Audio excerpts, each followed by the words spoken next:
अस्सलामुअलैकुम वरहमतुल्लाहि वबरकातुहू।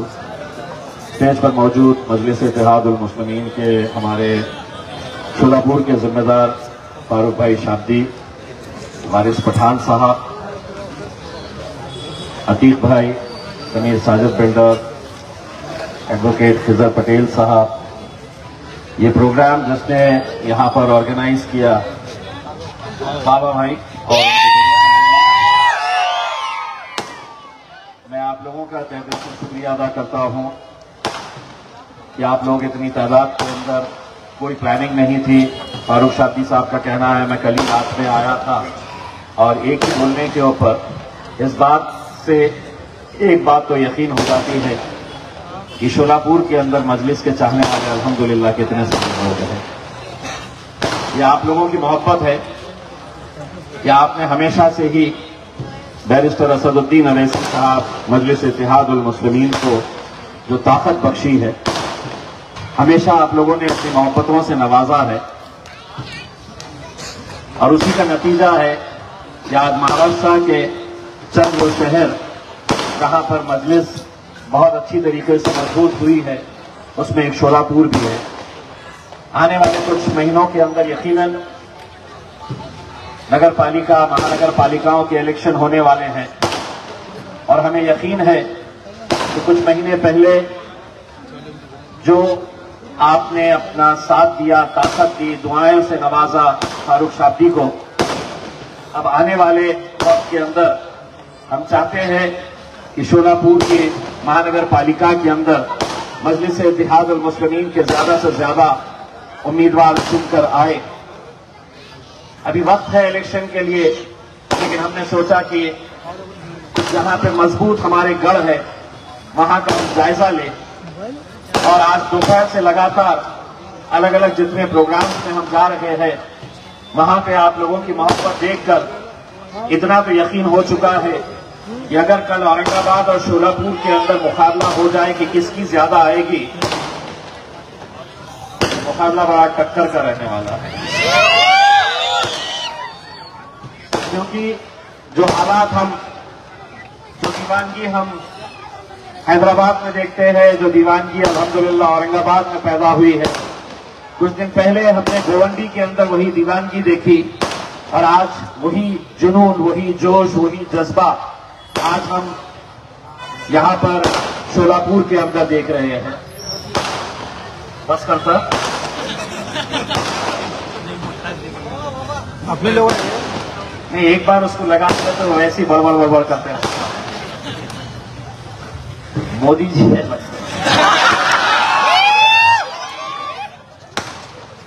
हो गए तो बस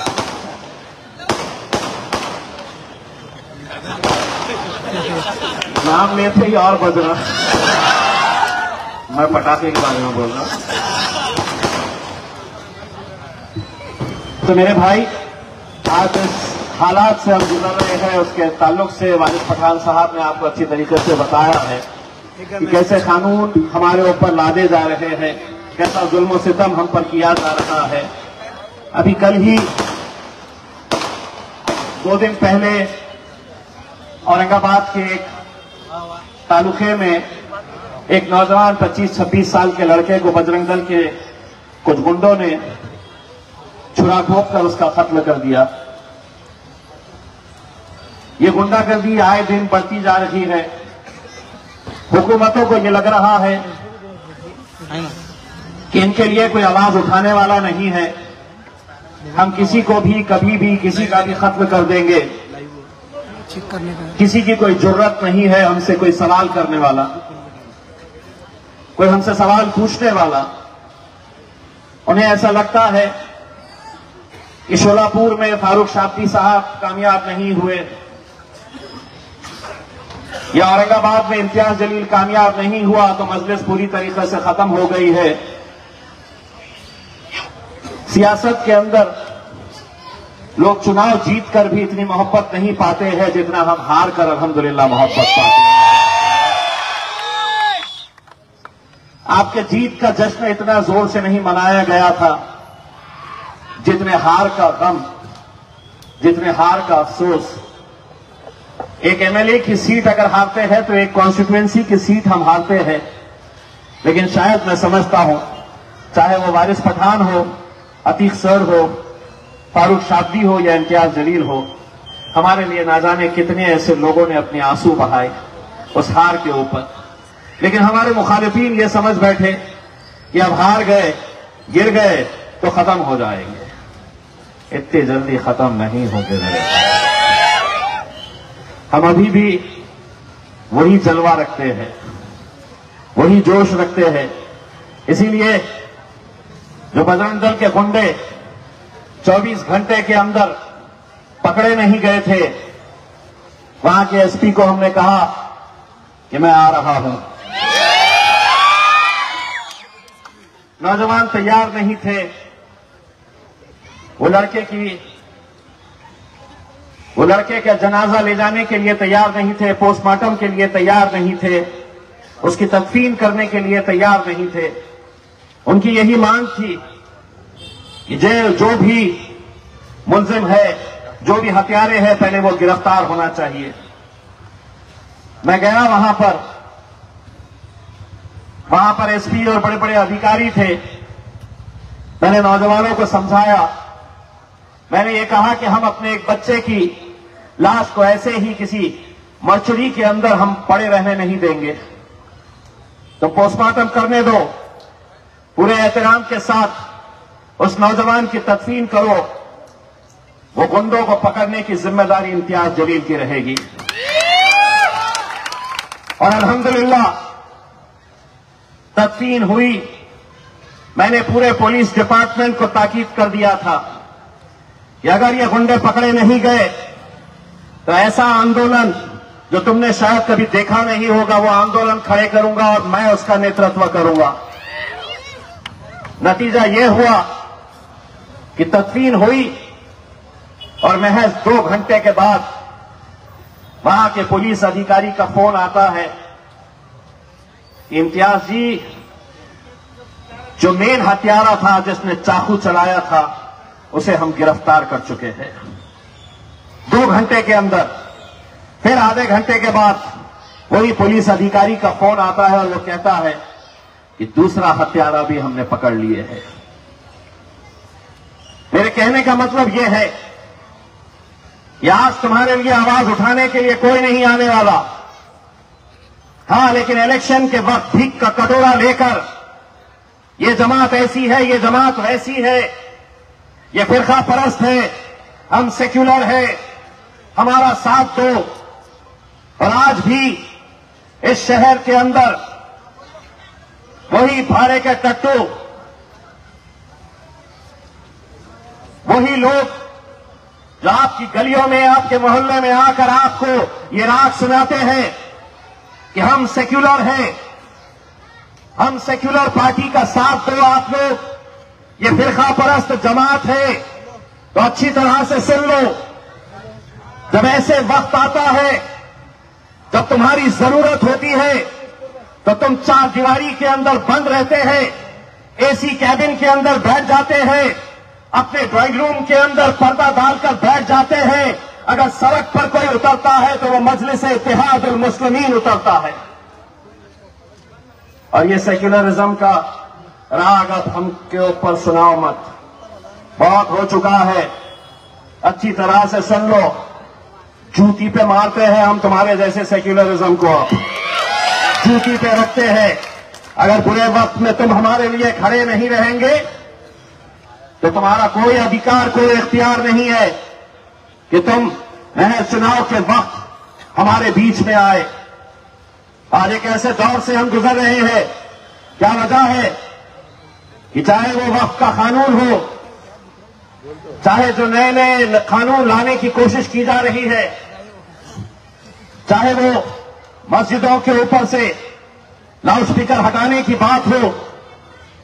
ईद के मौके के ऊपर हमने देखा कि कैसा पूरे पुलिस वाले सड़कों के ऊपर जानवरों को ढूंढते फिर रहे थे। मैं शोलापुर की पुलिस को यह कहना चाहता हूं, जितनी तत्परता से जानवर ढूंढ रहे थे, नशा बेचने वालों को भी ढूंढिए वैसे ही। नशे का कारोबार करने वालों को भी ऐसे ही ढूंढिए। एक पूरी नस्ल खराब हो रही है हमारी, पूरे नौजवान हमारे अपनी आंखों के सामने खत्म हो रहे हैं। नशे का कारोबार हर उस शहर के अंदर चल रहा है जहां पर आपकी आबादी है। बेचने वाले आपके ही अपने मोहल्ले के लोग हैं और उन्हें हिफाजत कौन कर रहा है, उन्हें सुरक्षा कौन दे रहा है? तो वही चंद पैसों के लिए वो हुकूमत, वो सरकार, वो पुलिस, वो प्रशासन जो इस नस्ल को पूरी तरह से बर्बाद करना चाहती है। एक बात समझ लो, जो काम अगर पुलिस नहीं कर रही है, जो धंधे ये नहीं कर रहे हैं, तो समझ जाओ तुम पुलिस वाले हैं, अटक लो। क्योंकि अगर हम आगे नहीं आएंगे, हम रोकेंगे नहीं ये सब गलत धंधों को, तो शायद ये जहर हर घर तक पहुंच जाएगा। यही हाल गोवंडी के अंदर, यही हाल मुंब्रा में, औरंगाबाद में, मालेगांव में, धुलिया में, परभनी, उस्मानाबाद, हर जगह के ऊपर ये नशा फैलाया जा रहा है, पहुंचाया जा रहा है। इसे हमें ही खत्म करना होगा। मोहल्ले मोहल्ले के अंदर कमेटी बनाइए, मोहल्ले मोहल्ले के अंदर जिम्मेदारी आप लोग उठाइए। मेरे भाई, ऐसे कितने हमने नौजवानों को अपनी आंखों के सामने मरते हुए देखा है। हम खामोश बैठकर अगर ये सोचेंगे कि नहीं ये जहर मेरे घर तक नहीं आया है, तो शायद हम गफलत में हैं। धीरे धीरे पूरी एक नस्ल को बर्बाद कर देगा। आज वक्त का कानून हम पर लादा जा रहा है। आज ऐसे ऐसे कानून लाए जा रहे हैं, निशाने के ऊपर सिर्फ आप हैं, निशाने के ऊपर सिर्फ मैं हूं, हमें निशाने के ऊपर रखा जा रहा है। लेकिन हम भी अब इतने मन चुके हैं कि अब हम आंखों में आंखें डालकर अब हम टक्कर लेते हैं। ये 9:56 को घड़ी बता रहे हैं। पुलिस पहले जा रही है, पुलिस वालों को बोलो 4 मिनट के अंदर तो 4 छक्के लग सकते हैं। और हम कैसे देंगे हमारे 4 मिनट? 10 बजेंगे और घड़ी हमारी रहेंगी। हमारी घड़ी के अंदर जब बजेंगे तो हम बंद होंगे, क्योंकि जगह हमारी रहती है, वक्त भी हमारा रहता है। हम तय करते हैं कब बोलना, क्या बोलना, कितना बोलना, कैसे बोलना। आप रहने तो भाई साहब, इनके उनके मत उठा के मेरे को दिखाओ। मेरा रिदम छोड़ वाले, अभी तो देने वाला था मेरे भाई। ये हमारा एक नौजवान साथी, मुझे बड़ी खुशी होती है जब मैं ऐसे नौजवानों को देखता हूं। मोदी जी के अच्छे दिन कब आएंगे अल्लाह को मालूम। ये नौजवानों को जब मैं देखता हूं, ये देखिए, आए अतीक भाई, ये हमारे समीर साजिद, ये अतीक भाई, ये जब नौजवानों को देखता हूं ना, तो मोदी जी तुम्हारे अच्छे दिन का तो पता नहीं, मेरे अच्छे दिन और मजलिस के अच्छे दिन इनकी वजह से जरूर आने वाले हैं। आप लोगों की दीवानगी, आप लोगों का जोश, आप लोगों का मोहब्बत ऐसे ही बरकरार रखिएगा। इंशाअल्लाह इलेक्शन के वक्त वो शेर भी आएगा जिसे अब दुनिया जानती है, और उस शेर का नाम है बैरिस्टर असदुद्दीन। वो भी आएगा, और वह जब वो आएंगे तो उसके पीछे पीछे सारे गीदड़ा आ जाएंगे इसमें कि इसको कैसे कमजोर किया जाए, इसको कैसे गिराया जाए, मजलिस को कैसे कमजोर किया जाए। लेकिन नौजवानों, जब फारूक साहबी ने तुमसे कहा कि अब क्या चलने वाली है, तो तुमने इशारा करके बताया है। अब मीडिया वालों, कैमरा मेरे पास से हटाओ, टुंडे सुनाइए क्या चलने वाली है।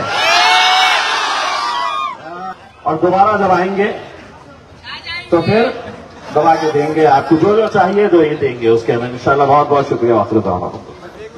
हाँ, एक बात फारूक शाब्दी साहब ने मुझे अभी अभी बताया है कि शोलापुर जिला अध्यक्ष की जिम्मेदारी देना थी, तो फारूक शाब्दी साहब ने मुझसे ये कहा है कि आप ऐलान करिएगा कि शोलापुर जिला अध्यक्ष की जिम्मेदारी हमारी शौकत पठान साहब को दी जा रही है, जोरदार तालियों से। लेकिन शौकत पठान साहब को जब ये जिम्मेदारी दी जा रही है तो शौकत भाई ने मुझे जबान दिए हैं कि पूरी ताकत के साथ वो मजलिस को यहां पे मजबूत करेंगे, और उन्होंने कुछ आंकड़ा बताया है मुझे कि साहब मेरी जिम्मेदारी रहेगी, पूरे जितने कारपोरेटर्स काउंसिलर्स रहेंगे उनको मैं इंशाल्लाह औरंगाबाद लेकर आऊंगा। कितने? ओहो, बैठे बैठे 2 बढ़ गए हैं, पहले 20 लेने थे, 22 की जिम्मेदारी लिए है इंशाल्लाह। शौकत भाई के आने से फारूक भाई के भी हाथ मजबूत होंगे और हमें यकीन है कि इंशाल्लाह आप सब मिलकर यहाँ पर। अगर आपने अभी तक हमारा चैनल सब्सक्राइब नहीं किया तो अभी सब्सक्राइब करें और बेल आइकॉन को क्लिक करके हमारी लेटेस्ट वीडियोस के बारे में अपडेट जानें।